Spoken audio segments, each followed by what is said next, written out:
BSc second year में ये SN1 और SN2 अभिक्रिया के नाम से क्वेश्चंस आते हैं, बहुत ही इंपॉर्टेंट होते हैं। और ये क्वेश्चन मैं कई वर्षों से देख रहा हूँ, ये अक्सर रिपीट होते रहते हैं, आते रहते हैं। तो ये कहीं ना कहीं अपने को दिक्कत देते हैं कि SN1 क्या है, SN2 क्या है। तो आज मैं आपके सामने बताने जा रहा हूँ SN1 और SN2 रिएक्शन। नमस्कार दोस्तों, आप देख रहे हैं बीएससी केमिस्ट्री यूट्यूब चैनल और मैं आज आपके सामने ये प्रस्तुत करने जा रहा हूँ। ठीक है ना। ये थोड़ा सा मैं ब्लैक ब्लैक दिखता है यहाँ पे। एक्चुअली क्या है कि ये हमारे कॉलेज में ये विगुलेट स्टैंड है, उससे मैंने इसको एडजस्ट किया है कैमरे को। कोई नहीं, धीरे धीरे मैं इसको अपडेट कर लूँगा, लेकिन आपको क्लियर नॉलेज तो मिलेगा यहाँ से। ठीक है। तो क्वेश्चन क्या है यहाँ पर कि SN1 और SN2 अभिक्रिया को एल्किल हैलाइड की उदाहरण द्वारा समझाइए। एल्किल हैलाइड से जली KOH या उबलते हुए जल में निलंबित सिल्वर ऑक्साइड की क्रिया से जल अपघटन द्वारा अल्कोहल का बनना न्यूक्लियोफिलिक सब्स्टिट्यूशन का उदाहरण है। ठीक है ना। क्या करते हैं अपन, ये पहले तो हम देख लेते हैं रिएक्शंस क्या है, ये नाम कहाँ से पैदा हुआ ये समझ में आना चाहिए अपने को। न्यूक्लियोफिलिक सब्स्टिट्यूशन क्या बताया, जब हम एल्किल हैलाइड से जली KOH, ठीक है, या उबलते हुए जल में जो सस्पेंडेड या निलंबित सिल्वर ऑक्साइड होता है की क्रिया से जल अपघटन द्वारा अल्कोहल का बनना, मतलब जिसके ये रिएक्शन एक प्रकार से तो उसे अल्कोहल बनता है। इस रिएक्शन को हम नाम देते हैं न्यूक्लियोफिलिक सब्स्टिट्यूशन, नाम देते हैं करना क्या है, नाभिक स्नेही प्रतिस्थापन अभिक्रिया। इंगोल्ड ने इस प्रकार की अभिक्रिया को इस प्रकार से प्रदर्शित किया, क्या, S फॉर सब्स्टिट्यूशन और N फॉर न्यूक्लियोफिलिक प्रतीक द्वारा प्रस्तुत किया।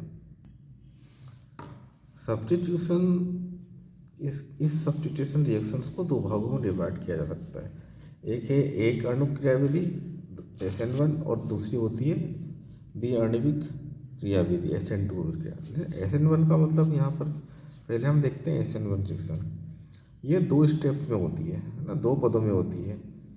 और इसका नाम क्या है, वन का मतलब क्या है, यूनिमॉलिक्यूलर, S का मतलब सब्स्टिट्यूशन और N का न्यूक्लियोफिलिक। ठीक है ना। तो ये रिएक्शन दो पदों में हो रही है। तो पहले पद में क्या होता है, जो एल्किल हैलाइड का विस्मांस विदलन होता है। विस्मांस विदलन क्या आप समझते हो ना, इसको हेटेरोलिटिक क्लीवेज भी बोलते हैं। विस्मांस विदलन मतलब जब ये बीच का बॉन्ड ब्रेक होता है RX का, तो दोनों के दोनों इलेक्ट्रॉन एक एटम की तरफ अट्रैक्ट हो जाते हैं। जैसे हम बोलते हैं रेडियो इलेक्ट्रोनेगेटिविटी कारण ये एक तरफ हो जाते हैं ना। तो इसको हेटेरोलिटिक मतलब इस पर जैसे ही RX है तो RX के दोनों इलेक्ट्रॉन, एक जिसकी ज़्यादा इलेक्ट्रोनेगेटिव होती है ना, उस एटम की तरफ ये दोनों इलेक्ट्रॉन अट्रैक्ट हो जाते हैं, चले जाते हैं। तो इससे पार्शियली नेगेटिव चार्ज बन जाता है, इससे पार्शियली पॉजिटिव चार्ज बन जाता है।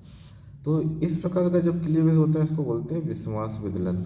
और समांस विदलन आप जानते ही हैं, जब एक इलेक्ट्रॉन इधर चल जाएगा और एक इलेक्ट्रॉन इधर चल जाएगा। जैसे H2 का एग्जाम्पल है, उसमें क्या होता है कि एक इलेक्ट्रॉन इधर एक इधर चल जाते हैं, बढ़ जाता है, तो वो उसमें मुक्त मूलक बन जाते हैं। यहाँ पर है विस्मांस विदलन, मतलब दोनों इलेक्ट्रॉन एक एटम की ओर अट्रैक्ट होकर चले जाते हैं, वो इलेक्ट्रोनेगेटिविटी के कारण आप जानते हो। ठीक है ना। तो पहले पद में RX का मतलब एल्किल हैलाइड का विस्मांस विदलन होता है तथा कार्बोकेटाइन बनता है ना। कार्बोकेटाइन यहाँ बन जाएगा, एल्किल के ऊपर अगर प्लस चार्ज आ गया तो ये एक प्रकार का कार्बोकेटाइन बन जाएगा। ये हमने कॉमन लिया है, लेकिन यहाँ पर कोई भी CH3 वगैरह C2H5 जो भी एल्किल ग्रुप है हम वो ले सकते हैं, एरिल भी ले सकते हैं, कुछ भी ले सकते हैं जो R को डिनोट करता है, तो उसे प्लस चार्ज आएगा, ये कार्बोकेटाइन बनता है यहाँ पर। ठीक है। दूसरे पद में क्या होगा कि यह कार्बोकेटाइन जो यहाँ पर बनेगा उस तेज़ी से फास्ट, पहली रिएक्शन थोड़ी स्लो होती है, सेकंड में शीघ्रता से क्या होता है, ये OH आयन मतलब न्यूक्लियोफाइल से, OH नेगेटिव क्या है, एक नाभिक स्नेही है, इससे ही जुड़ जाता है ना। तो यहाँ पर जो है अभिक्रिया की दर पहले पद पर डिपेंड करती है, जो रेट ऑफ रिएक्शन है वो फर्स्ट स्टेप पर डिपेंड करती है। देखिए जो मैंने बात कही ना, फर्स्ट स्टेप में क्या होता है, एल्किल हैलाइड्स यहाँ स्लो रिएक्शन होती है, कार्बोकेटाइन्स में चेंज होता है और ये एक्स हैलाइड में चेंज हो जाता है।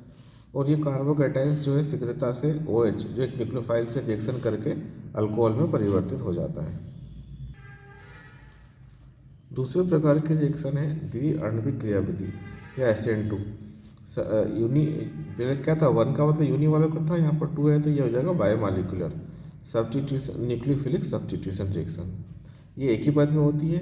इसमें देखिए एल्किल हैलाइड और इसमें जो बैक साइड से जो है न्यूक्लियोफाइल आ रहा है, ये एक न्यूक्लियोफाइल है नाभिक, OH निगेटिव जो है एक न्यूक्लियोफाइल है। क्या है? यानी तो मैं नाभिक स्नेही, नाभिक स्नेही, ये न्यूक्लियोफाइल है। ठीक है, ये एल्किल हैलाइड से रिएक्शन करेगा तो यहाँ पर रिएक्शन स्लो होती है।